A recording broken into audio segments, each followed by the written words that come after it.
Welcome to the JAMODI podcast, where we interview coaches and leaders to find out not just what they do, but how they do what they do. Becoming the best version of ourselves is JAMODI, just a matter of doing it. What's your favorite culture building activity? That's a great question. Having the players or the coaches, whoever I'm leading, have the students teach the subject. So, if we're on the court and we've been doing it for a while, whatever a while means to you, show up and have the players teach the drill, organize the practice, educate on the value or subject, ask them questions and let them teach and roll with it. I think that's my favorite, most effective way to help kids gain aptitude, which is the ability to learn and instinctively, get that information imparted in them. And with coaches, it's the same thing. I do a lot of mentoring, and they're used to being lectured. They're used to soaking in information, but very, very rarely, at least in my experience, do they say that somebody asked them to apply it like they were in school. In high school, college, professors ask you questions in front of the students, the group. And so under pressure, you have a solution and answer, and your answer has to flow, and you have to articulate, and you have to sound organized and engaging, as all the values of a coach, that's what a coach needs. So, to me is having the students lead, the class. And I just stand back in a watchtower and intervene and interject at the right time. So many players are stuck on quiet, and a lot of the times we as coaches enable that. We actually keep them quiet because we dominate the conversation. And I love the fact that you set the standards and then you're going back and allowing them to reinforce and teach. That's huge. I think communication is a skill. I think playing hard now is a skill, unfortunately. And so as a coach, you got to be able to transfer that, that skill that you have, because coaches work hard. Coaches are naturally communicative, and you got to really work hard and study and work on your craft on how to transfer that, how to get teams, because winning teams talk and touch.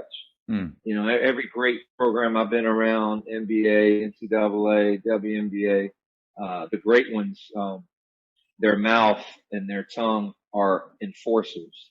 Their body language is directors. And so they have a great way of getting things done and communicating through verbal and nonverbal language. And as a coach, you got to be intentional on bringing that out. I always say silent, soft, and selfish actions kill a team's championship. And so that's part of your player development model that you got to implement. You got to figure out ways to get kids to talk and touch. I love that. You said a second ago, you said playing hard is a skill now. What are some ways that you bring that out in your players, that ability just to show up and give great effort and play hard? Great question, Matt. You the coach, man. I mean, you the coach. If you coach hard with enthusiasm and passion, then that's addictive. And if you find one player on your team, hopefully it's the best player that does that, then you empower that player to lead and to hold the others accountable. But, you can't coach what you don't possess. And so if you want your team to possess grit and toughness and hard work, then you got to be like a Coach Drew. For Baylor, you got to come in with joy. You got to sweat while you coach. For me in the player development industry, I'm almost 49. I'll be 49 in 2 months. I still demonstrate at a high level. So I'm shooting with both hands. I'm doing the push-ups. I'm guarding. I'm penetrating, kicking. I'm passing. I'm showing defensive coverage. I'm clapping. I'm high-fiving. I'm sprinting to the next spot. I'm hustling after rebound. I'm, sprinting full court on a drill. Like parents and coaches and administrators, they can't deny how hard that I work as a coach.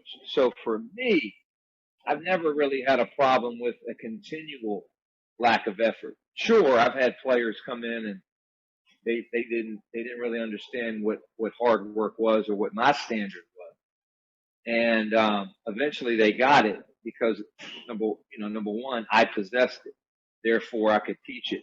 Number two, time and score. Numbers are a great measurement for many variables. And so if you put a time and a score on a drill, you actually, they can't run from that. Right. So those are just two short, quick ways. And then, the third way is film. You can show them, hey, somebody on your team working hard, or here's somebody in your conference working hard. And then here's you. Yeah. And so if you have a cameraman or a film person that could show them a picture, because sometimes kids can't see themselves, they're in the picture, so they got to kind of step out of the frame, or you got to take their lens and take them out of the frame so they can see that they are. Thank you for checking out today's episode. Please take a moment to subscribe to this podcast, share it with your fellow coaches, and find us on social media for what's coming up next on the JAMODI podcast. It's just a matter of doing it.